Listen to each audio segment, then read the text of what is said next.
Hello and welcome to another episode of Push Your Glasses Up. I'm Mikey. Today we are talking about Thor, Love and Thunder with returning guest and former co-host, Reena. She's come back to go over all of the very colorful and funny times that come with this Thor movie. Before we get to that episode, just a reminder that, hey, if you enjoy the video format of this, like the videos, subscribe to the channel. It helps me. It helps you. It's a win for everybody. If you would prefer these in audio format, you can find it, Push Your Glasses Up, on any of the podcast services that exist, pretty much. So you can drive and listen instead of looking away from the road to watch the video. Don't do that. That would be bad. Let's check out Thor, Love and Thunder.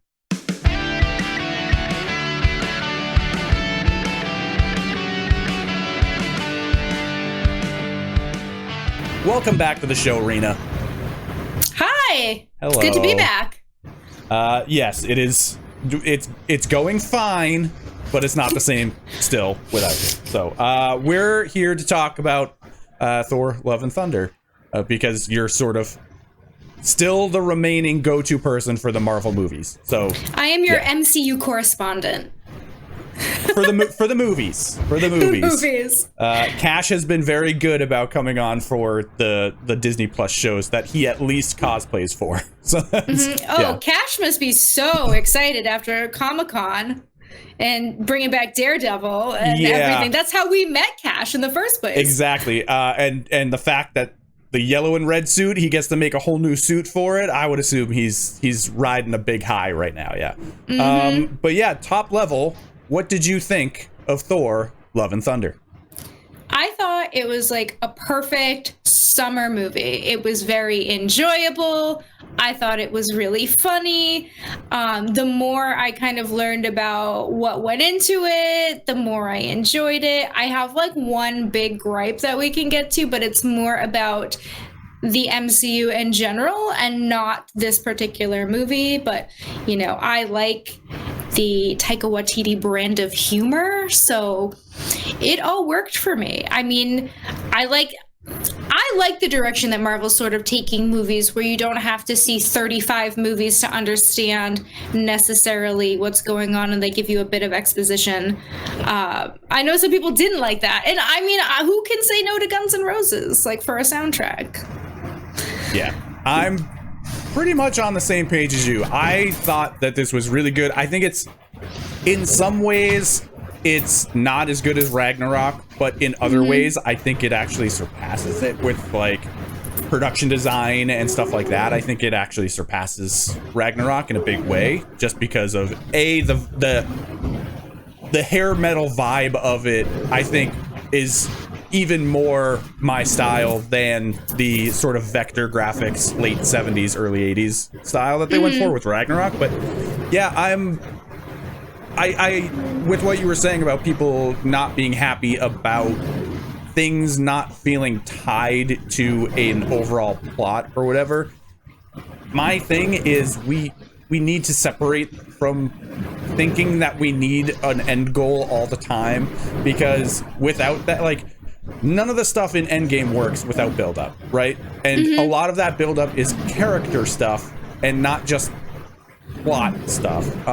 And I think that this is a good example of one of those types of movies, and there's been a lot of that in this phase for the MCU, because it is like a lot of new characters getting introduced, particularly with like the Disney Plus shows and whatnot. So it's more time to spend with characters as opposed and their specific stories, rather than just being like, okay, Kang, we know he's coming, it's fine, we don't have to like deal with anything else. But there's just things in this movie that I really, really enjoy, that I think will stand the test of time on revisits more so than some other movies. But like, I think that the creature design, particularly like in the intro to this movie, is fantastic. I think the color saturation in this movie is great. It's just super vibrant and bright.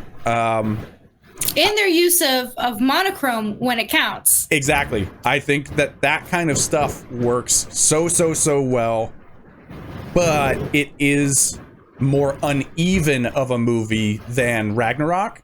And that is, you know, I don't have a problem with that, but there are some times when, like, you didn't have to put a joke there. You could have just, like, let the moment be quiet or whatever. And that's a minor gripe for me that I think a lot of people had bigger gripes with, because it's a Taika Waititi romantic comedy. Like, that's what this is. It's a rom-com. So I think people were just expecting it to be more MCU, and that's sort of the fault of the viewer, but sort of the fault of early MCU, where it's a lot of the setup has been like, sure, The Winter Soldier is like a political thriller from the 70s, but like it's still very much a Marvel movie. And now directors are getting their chance to really put their stamp on movies, and so it does feel a little different than what has been sort of what is trained to expect from the movie. So yeah. I mean, truthfully, it feels more like how comic books actually work. Like, this would be like a short run, like a short story in the middle, like, of a larger arc. And I think we're seeing more than that. This would be like 6 issues. Yeah. And it would be the story of Thor and Jane, right? Yeah. Like, I think it speaks to more of that style. And I think a lot of people who are fans of the MCU are coming in from the movie angle. But I don't know, this feels more comic booky to me. Absolutely. And that's on top of that, there are straight up shots from this that are from the Thor comics. So it's, you know, unfortunately, some of them got tossed by the wayside between the trailer and the final cut. Or they got used in a less effective way, like the shot of the one enormous creature god that is has been killed by Gore.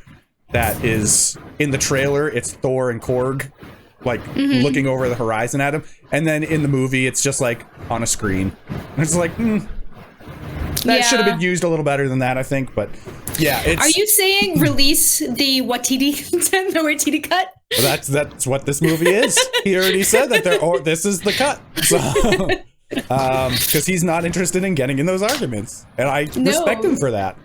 Yeah, I really, really enjoy this movie. I think on paper it is not as good as Ragnarok, but there are moments I think that hit harder than moments in Ragnarok do. So, from there we can go into full spoiler mode now. So yeah, I think that the Jane story is handled very well. I think that this is her movie, and so my only gripe with that is that I think we needed more time with her. Yeah, and I would have loved to see more of her and Valkyrie and their friendship, because they were amazing. Like, amazing together. But actually, the Jane story is where my one big Marvel gripe is, and I'll just get it out of the way. And again, spoiler.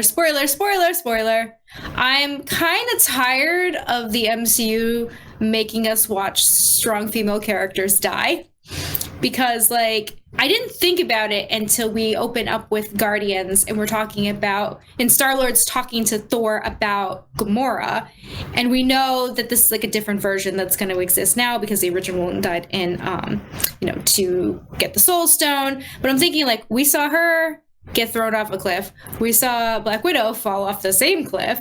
Scarlet Witch died in the last movie when the temple collapsed around her. And now, like, Jane is dying of cancer, which I know, like, is a whole thing. But I'm like, yeah, can we not? Like, I know, like, people will come back and, like, there's different loopholes. But I'm like, can we maybe not, like, murder them on screen all the time? This one at least is a story pulled from the comics, where it's like they're at least following a storyline and have a Bible to follow for that. But like, it's harder to shrug off when it's like the fourth one in a couple projects and what have you. But it's, or if that was gonna happen, like, could it happen like later? Did it have to happen like in this film? Could we keep the Mighty Thor around a little longer? I do think that the way that the post-credit stuff happened in this, with her being in Valhalla, I don't think this is the last time we see her. But yeah, I think if this had been a story that wasn't from the comics, and they decided to do this, I would have a much harder time accepting it, because it would be them as a creative team for the MCU then pushing like another one. I am able to kind of differentiate a little more with this one, but I absolutely agree with your point that like it's a trend. It's certainly a trend in this franchise. Like by the fourth time, I'm like, this is a pattern I don't really like so much. Yeah. And then the whole time I was worried about Valkyrie, and I was like, I swear to God, do not. Yeah, Valkyrie was kind of doing the thing where she's like almost like going out of her way to get killed. Like that's kind of the mentality she has in the movie a little bit. So it is, there's some a decent amount of that going on. Yeah. Yeah, but that's my only like major gripe as far as how they did Jane Foster as the Mighty Thor. I thought she was fantastic. Oh my God, her arms. Natalie Portman looked fantastic. I like how she had the sweet juxtaposition of being like this badass superhero, but also like a nerdy, still her same nerdy scientist self. And also a green hero. So she's like really new with it. So she's the whole like catchphrase thing I thought worked really well. I know for some people it didn't work that well. And I've seen some critiques where some folks have said that they didn't like the way that Natalie Portman was doing the like the way that she played Thor wasn't the Jane we know. And the thing with that is it's because she's putting on airs, right? Thor Odin's son does the same thing. It's just not the same reasoning. Like they're both putting on brave faces when they're showing the like big chest, like I can take care of this, and the bravado aspect of it. They're doing the same thing. They're both being Thor. And that's when, like with the Thor franchise, that's when we actually started to give a shit about Thor, when he let that down and we actually saw him being scared or worried about something. So they're trying to display that, I think, with Jane, because she is clearly going through her own struggle and she is scared and she's trying to put on the brave face by putting on the helmet and acting a certain way. And it's because she's like, I'm Thor now. I'm going to act like Thor. So that's where that all ties together, and it works really well for me. I did see some folks kind of have an issue with that, but yeah, for me, I was happy with it. Yeah, again, she's a brilliant scientist having to take on the superhero role, and I feel like that, well, okay, we have her who's awkward in her science way, and then we have Thor who's awkward in his himbo way, and I just think they go together really well. It's my favorite himbo. Well, that's the classic, like, it's the she's all that, right? Except it's sort of reversed in a way, with Thor being the sort of awkward one in the group of humans when he comes in. So yeah, it's I think that this worked really well for both her character, his character, and just the meet cute again aspect of it. I think that it worked really well for them to come together again and have that display, because they're both like terrified to say something at one point in the movie, and then finally, like, it's really emotional towards the end of the movie when he finally admits how he feels. When he's like, you can't keep doing this. Like, that's, and maybe that hits harder for me because I've stood over a family member's bed in a not too dissimilar situation. But for me, like, that, those are the moments that hit really hard in this movie, and it's I think that those are the moments that surpass most of the stuff in Ragnarok, because there's like there are beautiful moments in Ragnarok, but they're not played human, right? They're played as like when Odin dies and he turns to gold dust and fades away. That's a beautiful image, but it's like you don't linger in the sadness part of it so much. So it's, yeah, there's stuff in this movie that I think this is going to get overlooked because people are so attached to Ragnarok that they want to say it's not as good as Ragnarok. Well, I think Thor, I mean, across like all of the movies and like the team ups has really shown amazing character growth. If we think about OG Thor and his original solo film and how far he's come and how that character has been defined over the course of several movies. Like Thor in Ragnarok maybe wouldn't have had that conversation with Jane or be able to have that conversation with Jane, right? Like he was very selfish for a lot of the film and he's had to go through a lot. So like if you look at it as a whole and not just like the last movie, it's really incredible character development. Yeah. What did you think about the birds at the beginning of this movie? The biker birds from Mars. Oh, they were cute. I don't know. They seem cute and angry and like they live in New Hampshire. That is an extremely local joke. Man. I'm like, do they go to Sturgis? Like my dad rides bikes. I don't know. Somebody in the comments on my Dungeons and Dragons trailer reaction video just left a comment saying hello from New Hampshire, because I think I have said it, maybe in that one, probably in another one about Massachusetts. It was probably about the heat wave that was going on. And so for that person, if you're watching this long form episode, you know. Yeah, so there is something, I was cracking up at the like motion of those characters, just the hectic like shaking they were doing constantly and stuff. It reminded me of like the really creepy old school Muppet stuff, and it like it just hit so hard for me. Every time it would do like a close-up on the one guy's face when he was freaking out and shaking, I just started laughing again. God, I want more of that so bad. I want them in every single movie now. I mean, and speaking of creatures, I appreciated the screaming goats, but I also love goats, so that worked for me. Well, I think they're the breakaway hit from this movie. I think everyone agrees that they are one of the best parts of this movie. It's one of those things where it's like, oh, okay, maybe getting tired of it. Oh, it's coming back. It's coming back. Yeah, it's working again. It's like, especially when they just do the like, it's like the reverse Death Star, where it's like, oh man, they're coming up to this like gray planet in the Shadow Realm, and then they just crash into it, and it's like the size of a 1-bedroom apartment. Like it's just right into it.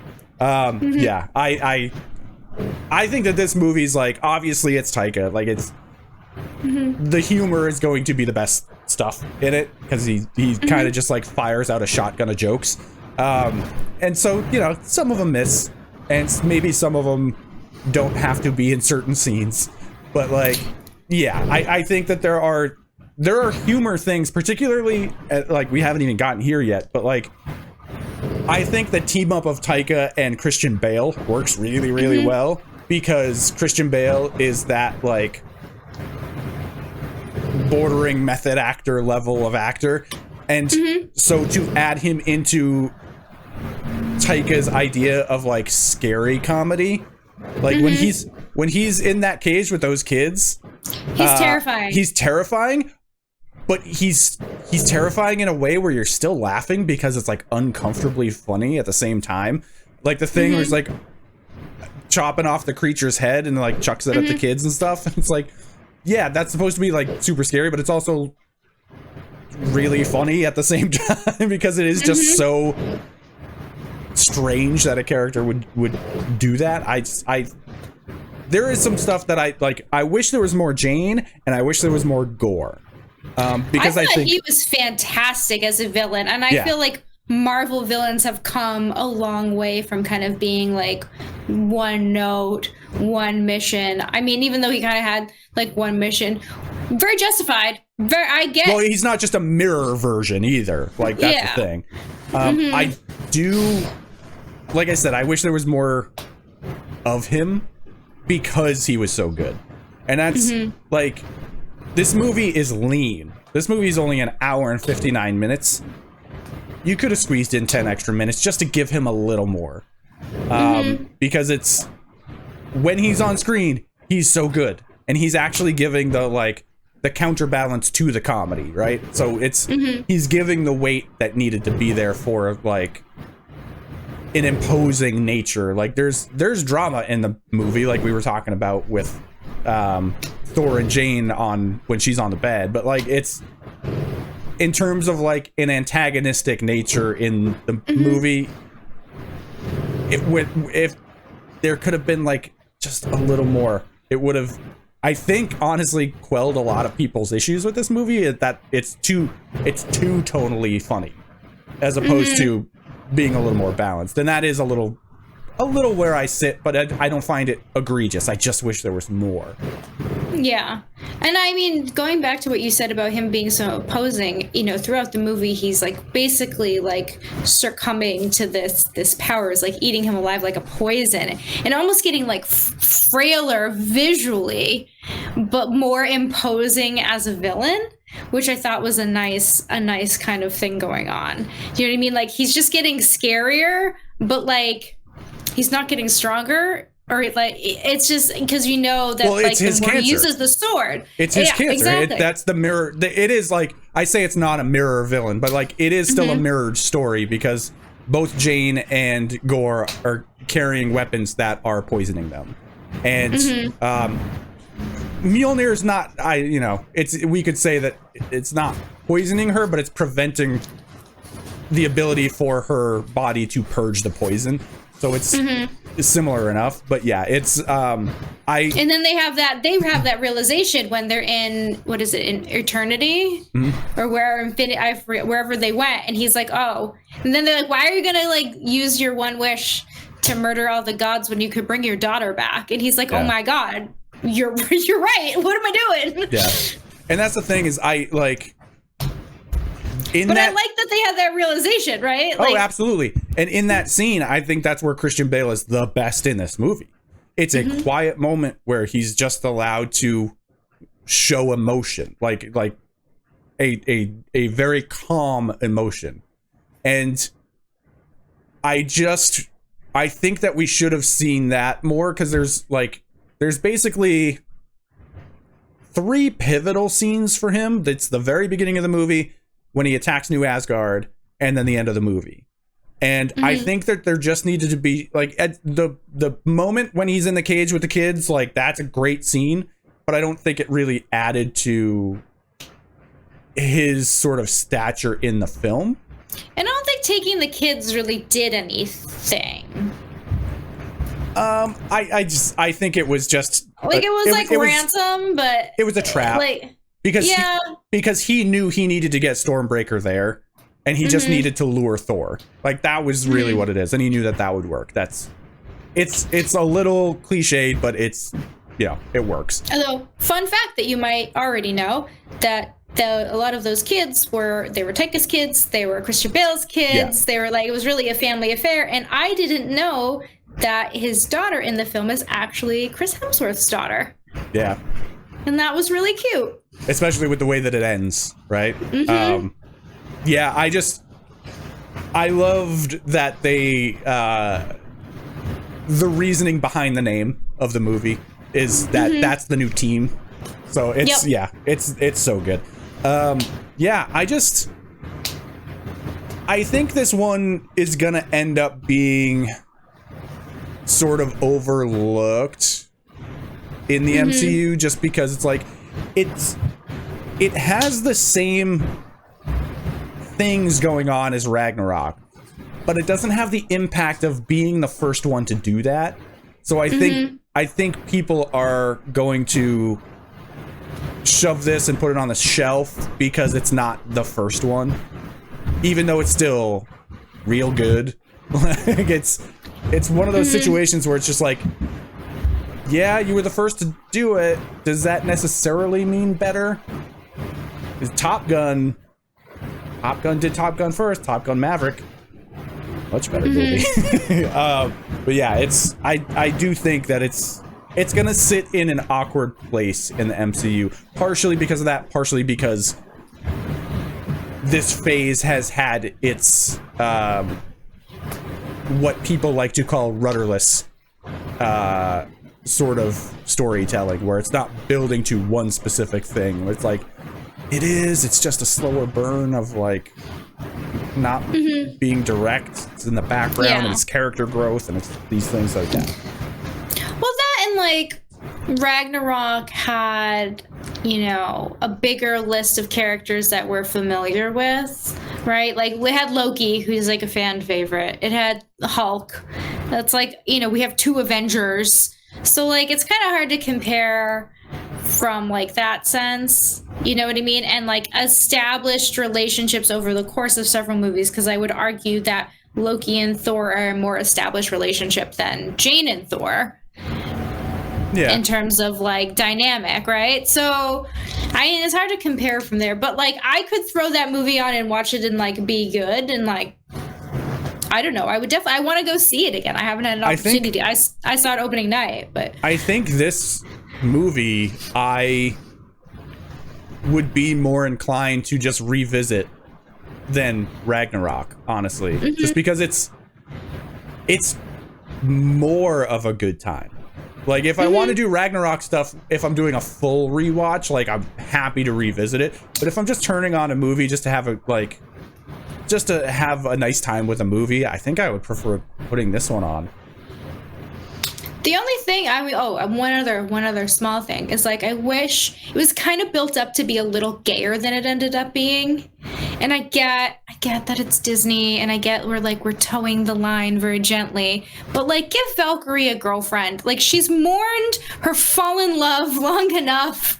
Like come on, we get like a teeny tiny bit. Like why couldn't she end up when they're leaving Omnipotent City? And she kind of like kisses a hand. That's about it. Which is great. Like that's great to see on screen, but like it also the sad mourning gay person trope. Hey, they haven't killed her yet. right. I was getting so nervous. There's that. Like, but yeah, it's now. I almost killed Korg, so there was that too. Yeah, pretty convenient way to to keep them alive by saying, turns out you just need the mouth. But yeah, I like in a way, I guess it is technically the gayest Marvel Cinematic Universe movie because there's 2 characters, but that's about it. So, yeah. I mean, I'm coming off of watching all of Our Flag Means Death. So, like, it could be far gayer. Especially with it being Taika on both of those. But exactly. It's Can there be, like, Space Blackbeard? Can we, like, work that in somehow? Hey, maybe once we get X-Men and we get Cyclops' dad, he'll be bi. It'll be so right. There's your space rogue, not really a pirate. I mean, they're pirates, but they're not traditional pirates. But yeah, I'm just pretty pumped with how this movie came out. I am looking forward to other stuff coming in the future, like Wakanda Forever. But like, this was that trailer. Oh, yeah, I know that's been blowing up for you too, but man, thank you everyone for watching that one. That's been very nice. But I'm so proud of you. With the fact that that's the next movie that we're getting, and that is going to be a real heavy watch, one would assume. It's nice that this, while it had those emotional moments, like this is still just you can turn it on and have a good time with it before going into what is probably going to emotionally crush us in a couple months here. But yeah. It's like the Ant-Man movies. Like, I forget about them, and then I watch them again, like, when they're on, and I'm like, oh, this is really funny. Like... Yeah. But yeah, I like that this is, like, a big, bold, colorful adventure that has a little bit of drama, but, like, it's not self-reliant on the drama. It's able to actually balance those things out. And while not the most balanced out with it, it works enough for me, and I am pretty happy with that. As someone who's a fairly chaotic person, this movie resonates with me. But like chaotic good for the most part. That's sort of disjointed all over the place. I'm good with that. Yeah. That's my life. That's my brain. I guess we can round it out soon, but is there any other last minute things that you wanted to... Oh, I actually have something real quick before even you go. Oh, what's up? I do think there's something that could have helped this movie structurally a little bit, and it is the fact that they kind of set up a little bit of Princess Bridey format where it's Korg telling the story up at the front, and then he comes back and is telling a story again, and it's like, I think they could have leaned into that a little bit more, as if the entirety of this movie was happening in one time he was telling the story, instead of being like, he's telling the story, and then it's like, yeah, that guy over there, and then it like, the adventure starts there. He could have been telling it to his little baby. Right? We make a baby at the end. Exactly. So I think that could have structurally benefited the movie a little bit. Yeah. Someone also mentioned like letting them do like a whole mockumentary, kind of like what we do in The Shadows, would have been an interesting approach as well. Well, they did that with the shorts with Ragnarok, right? And, exactly. And he was in the movie. So yeah. I think Marvel pay us. We fixed it. Yeah. There we go. But yeah, thanks again for coming back. Yeah, of course. So we'll figure out the next time you come back. There's plenty of projects now coming forward. I still see every movie on like opening night, so. And I didn't see, this is the first time I saw a Marvel movie weeks after the fact. Yeah, Matthew and I still see every movie. Perfect. Yeah, so it's gonna be my life. Okay. Yeah, so once we round this episode out, thank you for watching again, and thank you for checking out all those trailer reactions I've been doing with the San Diego Comic-Con ones, particularly because we have gained about 100 followers on this here YouTube channel. Sorry, audio only people, you're still there and we love you. But you don't get trailer reactions there. It would be an awkward use of the format. But yeah, it's been really cool, and seeing people communicate in the comments has been really cool with that too. Just hey, reminder, be cool to each other. Don't be jerks if you disagree, if you like a commercial for a movie or not. That's, let's just be cool. Yeah, but until next time, bye.